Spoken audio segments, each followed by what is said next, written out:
Group 3, match 3, sees Mitchell Thorpe face Ben Welch.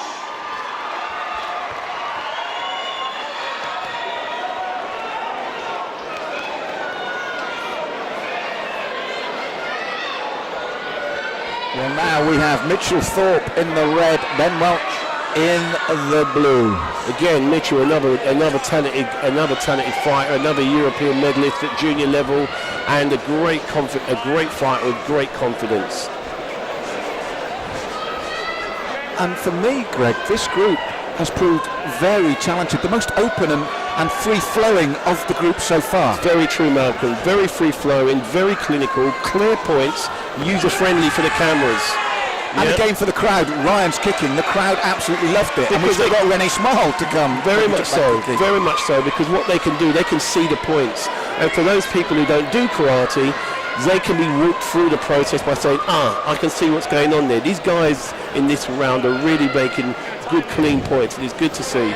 You mentioned clean, Greg. One of the things that always I'm amazed with the karateka, that style hook kick in a full contact situation or self-defense situation, the heel blasts into the head and you knock someone clean out. Twice he did that, and his timing and control to say to the judges, this is clean, it's here, and yet still not connect with the skull, with the bone of that heel was incredible. It's harder to control a technique than not to control it. And a spinning technique. Exactly. And that's the statement that karate needs to really impress, that it's not about knocking your opponent out. We can do that. It's about demonstrating our skills and our ability in a respectful manner against your opponent.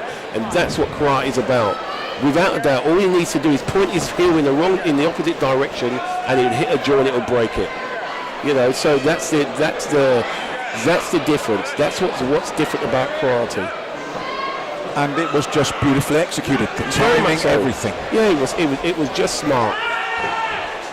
And again, we got Mitchell grabbing the first point, and now he's put Ben under pressure here. He's put pressure under pressure, and he's maintaining the pressure. So he's forcing Ben to fight, but he's fighting Mitchell's fight here. Now, in boxing terms, when you say he's forcing him to fight, in boxing terms, for people that might be watching on Facebook, Mitchell is, for their terms, staying in the pocket to push Ben back, isn't he? Exactly. So what he's doing is that he scored the first point. He knows that Ben's got to come. So he's actually putting pressure on Ben to make Ben go when he doesn't necessarily want to, so that he can nick the point. And again, it's a very, very smart way to fight because he's maintaining pressure. He's maintaining pressure. Again, great timing. Great timing. Again, look, he's got the centre of the mat there, Malcolm, and he's controlling the fight. That's what I'm saying about the pocket in boxing terms. It's like psychological, and he's staying there.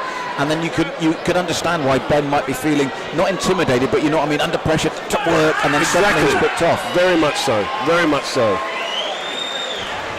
Mitchell's inside there with his reverse punch.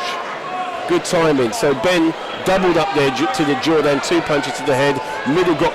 Mitchell got inside the first punch and beat him to the second one. Good timing. And as we've watched this, we're in Group 3 now, and as I've been talking to you and listening to your comments on their techniques, the range, that there's so much that these athletes have to think about when the sport is, in one respect, nothing's easier than knocking someone out spark cold. When we see boxing, that's why people love boxing. You spark him out cold, nothing's easier, but to have this, there's so much that goes on in a sport like karate where you're not allowed that. And I think, Malcolm, the terms you're using are very, very key. There's a big difference between sport and art. Karate is still very much focused on the art side, about showing the skill and the disciplines that actually enable people to not to just train, but to train for life. It is art first, then sport. And with that is a way of life, and that's what's demonstrated in these fighters. I'd like to think that when they stop competing, that they can continue to train karate and look to improve what they've done, even though they've stopped competing. That's a skill.